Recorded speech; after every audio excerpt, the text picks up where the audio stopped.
Hello everyone, welcome back to the Kia Hyundai channel. My name is Gabi and right behind me is the most affordable vehicle in Hyundai's lineup. This is the Hyundai Venue in the Essential trim level and it has an MSRP of $21,999 Canadian. Whew. And that's right, we are Canadian here, so this is a Canada spec model. If you are watching from anywhere else in the world, your vehicle may be equipped differently, but there's probably some things that still remain the same. So please stay on the video. It's also a live stream, so we're doing this in real time with no script and no editing. So it's just me, you, the car, and internet. Let's get into it, starting off with the front end, where we'll take a look at the features we get standard on the Venue, and then we'll pop the hood, talk powertrain, and everything else you need to know if you're considering the most affordable vehicle in our fleet. So again, as far as price point goes, we're at $21,999 Canadian, basically $22,000 before taxes and fees. Everything you get here is completely standard and is not an add-on, including the color. This is called Atlas White and it's Hyundai's complimentary paint charge. Anything else you may select would probably be about $250. That's our typical paint charge fee. And there's quite a few fun colors for the Venue. Your headlamps are a regular halogen bulb, positioned a little bit lower on the front end, but still in a clean line of visibility. For the headlamps themselves, you also have something called high beam assist, which essentially, when you have your headlamp set to the auto function and your high beams are on, it'll turn off automatically the second it senses another vehicle approaching or enough sufficient light around you. So I'm not saying this car makes you a better person, but at least it makes you a better person on the road. For your hazard lights or your turn signal indicators, that will be the illuminated portion you see right up here. Kind of a little bit of a more narrow, aggressive style for the Venue, which is kind of surprising to see considering it's not a performance vehicle, but we got a relatively cool styling. You may also notice the glow of our turn signal indicators on our mirrors. What a great thing to integrate in an entry trim level. This provides visibility when you are indicating a lane change to people that might be in your blind spot. So great added safety measure. A lot of people look at these and don't necessarily think of the added safety it does provide. But as far as visibility goes for other people, this helps a lot. On the topic of safety, I want to revert your attention over to the windshield. In the very center, there's a small camera that watches what's happening on the road ahead of you. Now, it does this by scanning for vehicles, but also pedestrians, and it does a collision avoidance. So if it senses the risk of a collision between your car and a vehicle ahead of you, it'll warn you with an audible alert inside the cabin. If you as a driver don't react, so you don't slow down or you don't try to maneuver around it, it will brake for you to avoid the collision. It also does the same with pedestrians. It does detect them or pick them up. With that same camera, we also have something called lane keeping assist. Lane keeping assist essentially watches the lanes ahead of you, so you do have to be on a marked road, it won't work on the dirt, and it'll keep you centered. It also warns you when you start to depart. So if I'm getting tired and slightly veering out of my lane, or I don't indicate a lane change, the car will beep at me and gently guide me back in. Very, very helpful. I want to quickly highlight the wheels, so I'm going to have Adam walk around to the side. We're doing things a little bit out of our usual order today, but this is just what's coming to my brain right now. Our wheels are steel wheels. Will they win any beauty pageants? No. But are they durable and are they cost effective? Absolutely. Hyundai even threw in a little wheel cover too to add some flair and some style. But I will say with a 15-inch wheel, they're cheap. If you're replacing tires or buying winter tires, it doesn't get much cheaper than a 15-inch diameter. I mean, maybe 14s, but we don't really use those anymore. So looks-wise, they look fine, they look decent, and easy to shop for, very easy to shop for. Your brakes up the front are disc brakes, and you do have drums in the rear. Now the drums will be here for the preferred and the essential trim levels, with the ultimate reverting back to disc brakes in the rear and the front. We don't have all-wheel drive available on the Venue, even though it takes more of a SUV-like approach rather than a sedan like the Elantra. Instead, we have traction modes. So traction modes, we have snow, mud, and sand, and all of which will predetermine your vehicle's traction system to help you stay stable in those conditions. Now, is all-wheel drive necessary? Not entirely. If you are someone who has a lot of unplowed roads and you need to power through them, maybe you might find benefit in buying an all-wheel drive or 4x4 vehicle. But if most of your driving is in the city on plowed roads and you shop for winter tires, you are winning. You will be a-okay with this car. For ground clearance, we have 170 millimeters for your minimum ground clearance. If someone wants to translate that in inches, please let me know, but I only know the millimeters. I'll highlight back to the pillars of the vehicle and then our mirrors. So of course we saw that our mirrors are illuminated for our hazard lamps, but we also have a heated mirror too. It is power controlled for your adjustments, but if you'd like to fold it, it is a manual fold. There is no keyless or, I guess, proximity entry on this vehicle. So if you do want to unlock the vehicle to hop in, you will have to grab your key and press the unlock button. However, proximity entry is easily accessible in the Venue lineup, so you don't have to go all the way to the top trim to get those nice comfort functions. The side profile of the vehicle I always like to highlight because it's not built the way a $22,000 vehicle usually is. When you're shopping around in Canada for a brand new car and you don't want to spend more than, let's say, $25,000, you're going to see a lot of sedans, compact sedans. As you can tell, this vehicle is fairly upright, mimicking an SUV's body style. So as far as headroom goes, we're going to have a ton of space. You're also going to have a more upright seating position, which gives you, I guess, a better vantage point of the road for a lot of people. They prefer that visibility. And a great amount of cargo space with a proper hatch in the back. So a little bit more accessible than this trunk of a sedan. I'll open up the trunk in a second. First, we'll take a look at the taillights, and then we'll wrap around our finish with the powertrain.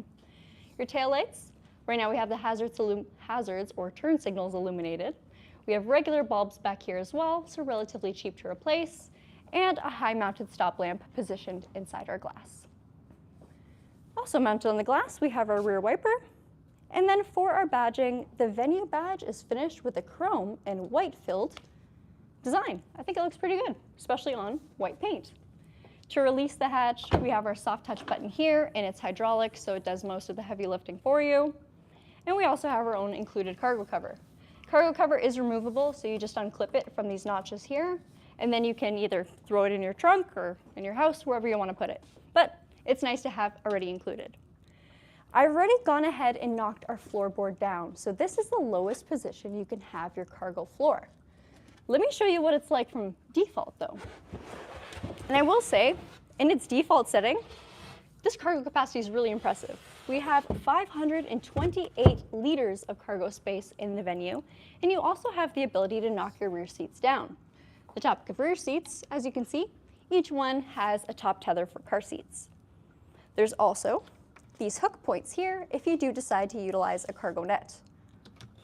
I'm gonna lift the floorboard up one more time because this is what we're hiding under here, an actual spare tire. Spare tires are few and far between. Most compact or affordable vehicles tend not to throw them in because they are more expensive and they also add weight. So what can you expect in a vehicle in this price point? Usually an inflator kit or a mobility kit. So good for peace of mind though to have a proper spare.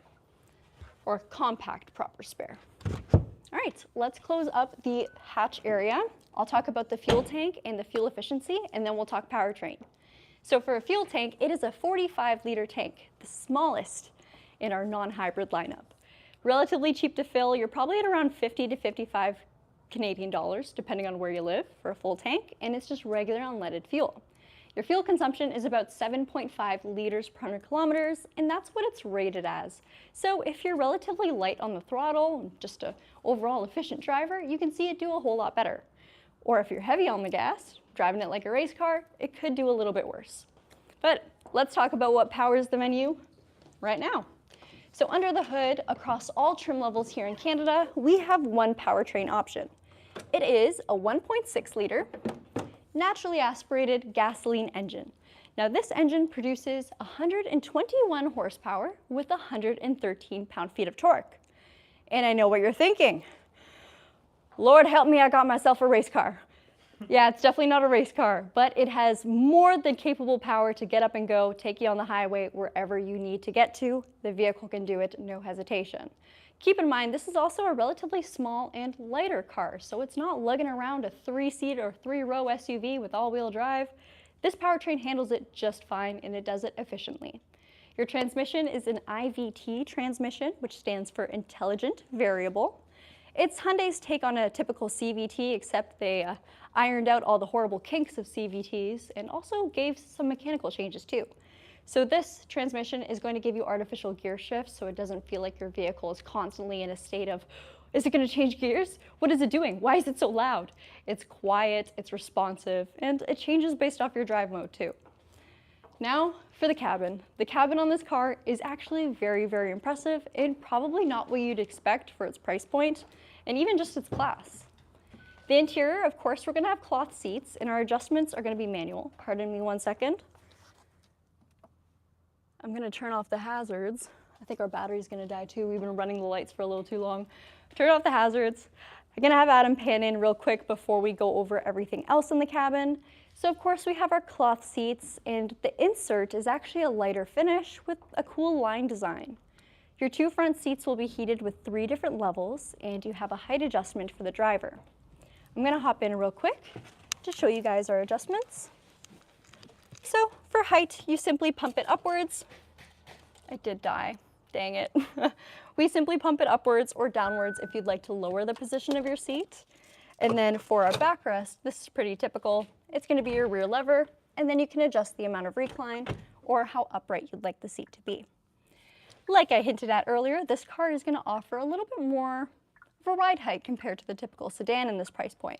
Your windows are quite large, so visibility is very nice, blind spots and everything. And then along our door card, we have mostly black accents with the silver painted door handle for contrast. Your mirror controls are right over here, and then you have all power windows throughout. In this section here, by our driver knee, we have our brightness adjustment, as well as our traction control, and then of course our typical hood release and our OBD port. Your pedals, just our regular black pedals, no sport pedal design here, but gas and brake, what more can you need? Let's head on over to the passenger side. Adam's going to hop in and we'll go over the general layout of the vehicle. Now I was going to show you guys the screen, but considering we were in this car a little too long with the lights, I guess we can't turn on the screen right now. That is a-okay. Now for Adam's seat adjustment, we have the backrest, and of course we can reposition the seat on its rail to bring it closer. I'm gonna need a little more strength for this. Adam might have to do it, there we go, to bring it closer or further away from the dash. Now let's bring it back so when we show the rear legroom, we're working with a more realistic seat configuration. Before Adam hops in, I'll also point out the glove box and this little storage cubby right up above it. It has a pretty high lip here, so you can be able to put things like glasses or pens without them rolling out if you hit the brakes hard. Underneath, we have our glove box. And then in our center, we have our modern, yet fairly simple display. So the touchscreen itself is 8 inches. It's a full touchscreen. Wouldn't know by this video, but I promise you it's a full touchscreen with wireless Apple CarPlay and Android Auto. We also have a backup camera that will automatically project over there the second you throw your car into reverse. Can I show you the backup camera right now? No, the battery is dead, but it is very good, and we've done tons of videos on this channel showcasing cameras, functions, screens on this car. Sources? Just trust me. For our vents, we have a silver lining all throughout. Really is the silver lining. And then of course you just reposition your vents as needed or close them. There's also a great deal of physical controls too. And I must say, I do love a physical control in my car because as the vehicle ages, screens can sometimes slow down. Or if you're someone who frequently wears gloves in the winter, you can still use buttons, but you may not be able to use a screen. So just having the ability to jump into radio or settings, whatever you need, with the touch of a button, very convenient. Below that, on the topic of traditional, and if it ain't broke, don't fix it, we have our climate controls. So of course, temperature here, marked by the red and blue, our AC button, fan speed, and then our fan direction. Here's your rear defrost, which is also linked to your mirrors. And then right below, we have a plethora of ways to charge your devices. So far left is a typical USB. This one will actually read data transfer. So if you are updating your vehicle's software, or a friend of yours wants to plug in their phone to stream music, you can use that USB. The one in the middle is a 12 volt. And then on the right, we have a USB-C for quicker charging.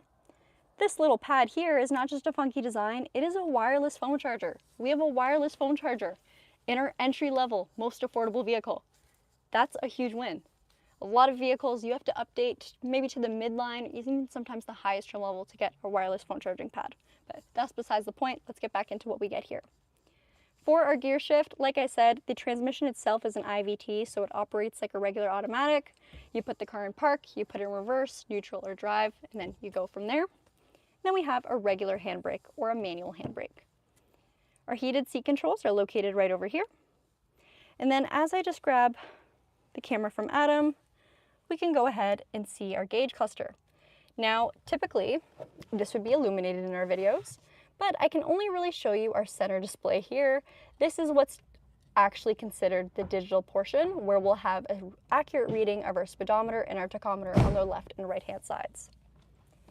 Light stock is on the left, wiper stock on the right, and then mounted on the steering wheel we have our audio controls for voice commands, volume, as well as media modes and our phone buttons. On the right hand side we have our cruise control, as well as our speed adjustment, the ability to pause it, and then our pages button, which changes what's displayed on the gauge cluster. When you're activating the pages button, you can use the up and down arrows to cycle between other options and the OK button to select. Over here, we have our rear view camera. It's just a standard camera, or camera mirror, oh my goodness, and then our interior cabin lights. Let's work our way into the back seats now, and we'll see where we're at for space.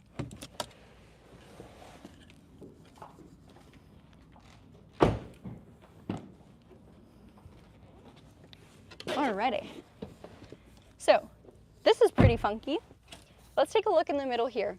Now on most cars you would typically have a closed center console. Now the Venue doesn't have that. Instead we have an open pocket here for everyone to look at.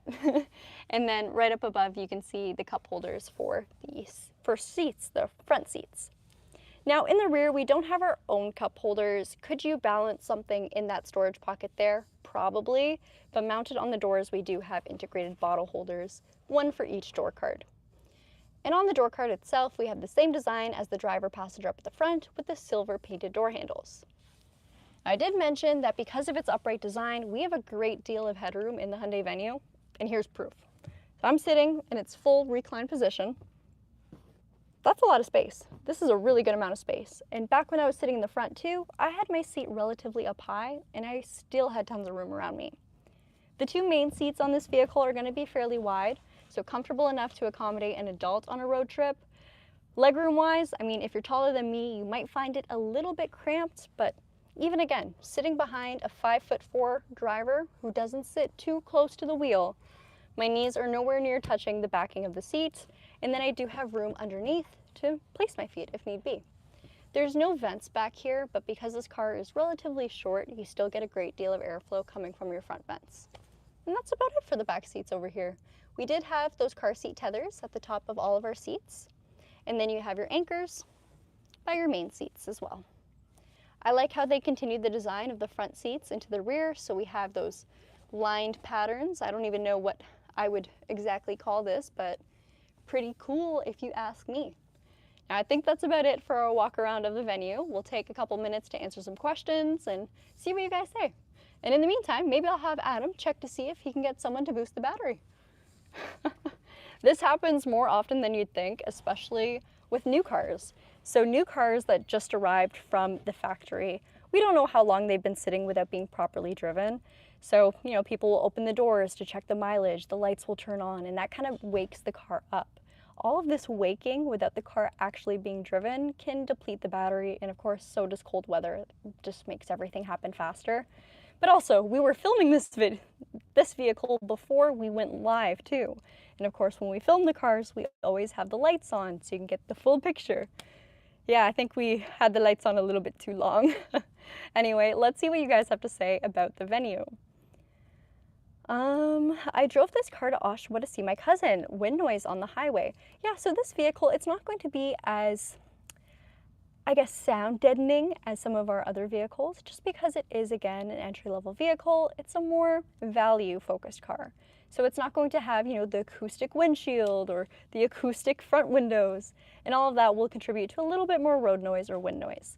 Now, I have driven the Venue quite a few times on the highway too, and if I'm not listening to music, I can definitely hear the wind, I can definitely hear the road, but I'm oftentimes listening to music or having a passenger with me that I talk to. Let's see. I will say it's also not crazy. I have driven the Nissan Micra before. That was insane. That felt like I had my head out the window. But Zoran said it was a nice car driving nonetheless. Yeah, it is. Honestly, whenever we have a smaller vehicle with the smaller powertrain, you kind of get the feel that it's it's almost like a go-kart. I mean, the turning radius it's perfect. You can maneuver it so easily. Parking it is a dream. You feel like you can just put this car anywhere and it'll go, because it will. It's not a tank. It's not a school bus. It fits. It just fits. Oh, I almost exited out of YouTube entirely. Hey Gabby, do you think this vehicle is worth $22,000? I think it could be worth more than $22,000. I'm very, very impressed with how much we get in this car for this price point. All right, Connor is boosting the battery while I continue the live.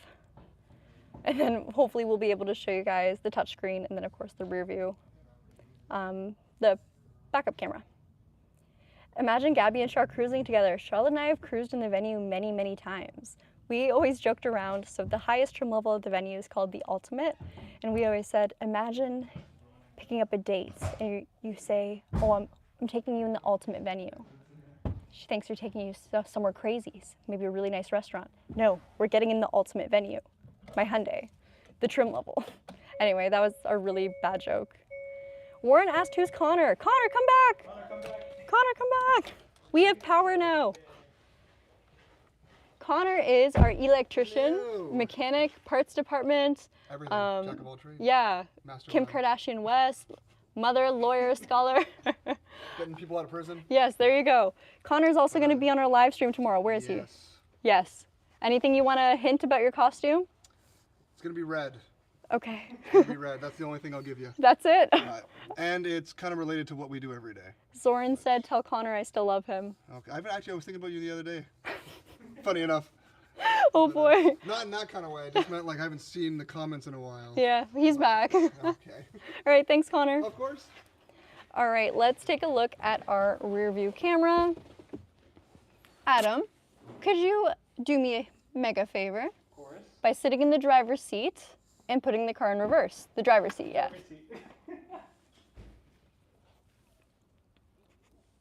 All right, so Adam is going to turn the car over and then drop. Oh no, you guys didn't turn it on when you boosted the battery? It's in there. Oh, okay. All right. It's like a temporary thing. Yep, we'll just drop it in reverse. There we go. All right, so that is our backup camera. Now, do you mind moving the steering wheel a little bit? There we go. So whenever you make adjustments on the steering wheel, it will give you a dynamic guideline showing you where you would end up.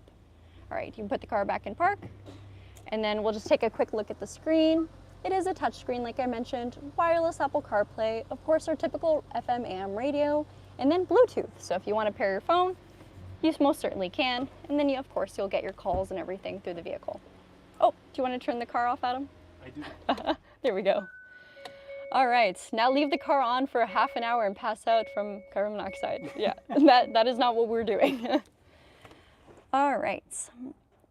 The Phantom 7 said, I love how the guidelines are dynamic. Me too. That's funny. If I don't have a passenger or any good radio station, does the vehicle come with a passenger? It does not. It does not. Is Connor Ace Ventura? He will not be Ace Ventura for Halloween. Let's see what else. Is the wireless charging pad new to the 2026 venue? I have the 2025 Ultimate and it doesn't have it. So yes, I believe this is new for the 2026. Oh, there's also a few other minor changes. There is our wireless CarPlay if you guys want to see it in action. Adam just has his phone paired, and that is of course Google Maps. But whatever systems you use on your phone that are capable with Android Auto or Apple CarPlay will be able to be projected onto the screen. So for example, if you're a Spotify user or Apple Music, if you use the iHeartRadio app, SiriusXM app, those are all available on your car's interface. As far as changes for the 2026, so this vehicle is said to have this traction controls still, or the terrain control still. I actually don't see it, so unless they removed it for this year, or maybe it's just, again, not an essential thing, maybe I guess I was wrong a little bit earlier. Nonetheless, again, this vehicle is still good come wintertime. Any vehicle is, unless you're driving a sports car rear-wheel drive with summer tires. The biggest thing, again, for winter driving conditions is your tires. Winter tires are different than regular all seasons. All seasons does not mean that they are good in all seasons. It means they are okay, they are suitable. It can handle it a little bit, but it's not going to do anything for your braking times. It's not going to do anything for your grip, really. When all-season tires also become very hard when temperatures start to drop. So the general rule of thumb is if you have weather under 7 degrees Celsius for 7 days, it is time to change to your winter tires. Sorry guys, that was a mouthful. It's the carbon monoxide. No plans for all-wheel drive in the Venue, that is correct. This will be a front-wheel drive vehicle. Front-wheel drive keeps this car cost-effective and also keeps it fuel efficient. If it was all-wheel drive, it would be quite a bit more expensive and it would consume more fuel. Anything else? I don't think so. How does the rear passenger legroom and interior space compare to its key rivals in the Canadian compact SUV segment? So I will say, other vehicles in the segment, a lot of the time they'll tend to be a little bit more expensive and maybe a little bit more SUV-like. With this car, the amount of space we get back here, amazing, seriously incredible. There is a ton of room back here, and this is where most people often complain about on the Venue. It's the rear space. I'm an adult, believe it or not. I am 5'4". I have so much room above me, so much room in front of me. I don't find it to be a problem at all. Now, if you had 3 adults sitting in the third row, the rear seats, that might be a problem. That's where things get cramped, but I could definitely do a road trip in this car, in the back seat, no problem. How to elegantly exit. Open the door. Probably not with a camera, but then just hop on out. So it's a simple car that also has all the real creature comforts you'd really want. I mean, you're not sacrificing on things with this car. There's really no compromise, is how I like to put it. It's just a good car, great warranty on it too. The fuel efficiency is fantastic. I am not mad at it at all. All right, let's see what else. I'm gonna put this down, but I can't. There we go.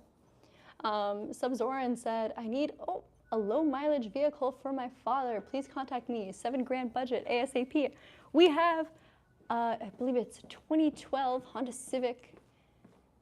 That is, I think, 3 grand right now. So Zoran, message me. Okay, bye-bye, you guys. Thank you guys so much for watching. We hope to see you again later on in tomorrow's video. Bye-bye.